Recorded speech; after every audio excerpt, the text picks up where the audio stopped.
Doctor ortho, अब दर्द भी घुटने टेकेगा।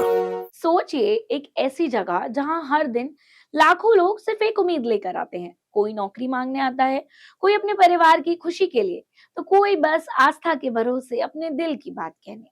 और उस जगह पर जब चढ़ावा दिया जाता है तो लोग ये नहीं सोचते कि पैसा कितना है, तो बस ये मान लेते हैं कि ये भगवान तक पहुंच ही जाएगा।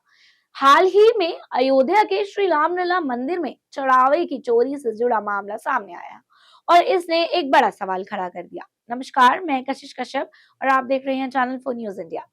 क्या हमारी आस्था के साथ दी गई चीजें पूरी तरह सुरक्षित है? यही सवाल अब देश भर में गूंजने लगा है।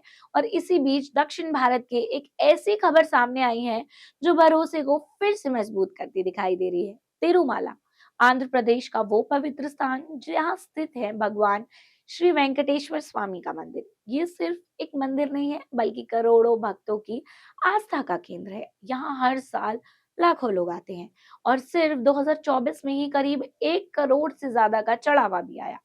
सोचिए, नगद सोना चांदी और न जाने कितनी कीमती चीजें, लेकिन इतनी बड़ी राशि को संभालना आसान नहीं होता। जहाँ इतना धन हो वहां चुनौतियां भी होती हैं। और पहले यहाँ चढ़ावे की गिनती के दौरान छोटी छोटी चोरी की घटनाएं भी सामने आ चुकी हैं। यही वजह है कि अब तिरुमाला तिरुपति देवस्थानम यानी टीटीडी ने एक बड़ा कदम उठाया है। टीटीडी ने institute of chartered accounts of India यानी आईसीएआई को जिम्मेदारी दी है कि ये वे पूरे चढ़ावे सिस्टम को फिर से डिजाइन करें। एक ऐसा सिस्टम जो पूरी तरह से पारदर्शी हो, सुरक्षित हो और किसी एक व्यक्ति पर निर्भर ना हो। अब यहाँ 100 दिनों तक एक विशेषज्ञ टीम ये समझेगी कि मंदिर में चढ़ावा आता कैसे है, कैसे उसकी गिनती होती है और कैसे उसे सुरक्षित रखा जाता है, और आखिर में वह बैंक तक कैसे पहुंच पाता है। हर स्टेप पर निगरानी होगी, सीसीटीवी रिकॉर्डिंग होगी, डिजिटल एंट्री होगी और डबल वेरिफिकेशन सिस्टम लागू होगा।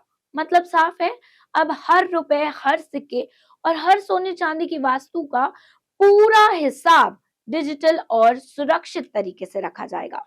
असल में ये सिर्फ एक तकनीकी बदलाव नहीं है, ये उस भरोसे को बचाने की कोशिश है जो भक्त भगवान पर रखते हैं। क्योंकि जब कोई व्यक्ति मंदिर में चढ़ावा देता है ना, तो वो सिर्फ पैसे नहीं देता, वो अपनी उम्मीद, अपनी श्रद्धा और अपने विश्वास देता है। और अगर वही विश्वास कमजोर हो जाए तो सबसे बड़ा नुकसान वही होता है। टीटीडी का ये कदम इसलिए भी खास है क्योंकि ये सिर्फ एक मंदिर तक सीमित नहीं है, ये एक मॉडल बन सकता है जिसे देश के बाकी बड़े मंदिर भी अपना सकते हैं। आईसीएआई ने भी संकेत दिया है कि अगर भविष्य में अयोध्या श्री राम जन्मभूमि ट्रस्ट से कोई औपचारिक अनुरोध आता है तो वहां भी सेम ऐसा ही पारदर्शी सिस्टम बनाने को तैयार है। अब सबसे बड़ा सवाल यही है, क्या आने वाले समय में भारत के सभी बड़े धार्मिक स्थल इसी तरह से तकनीक और पारदर्शिता के साथ अपने चढ़ावे को सुरक्षित रख पाएंगे, या फिर ये कदम सिर्फ एक शुरुआत है जो पूरे देश के मंदिर प्रबंधन को बदल सकता है? क्योंकि अंत में बात सिर्फ पैसों की नहीं होती, बात उस भरोसे की होती है जो करोड़ों भक्त भगवान के चरणों में रखते हैं। डॉक्टर ऑर्थो, अब दर्द भी घुटने टेकेगा।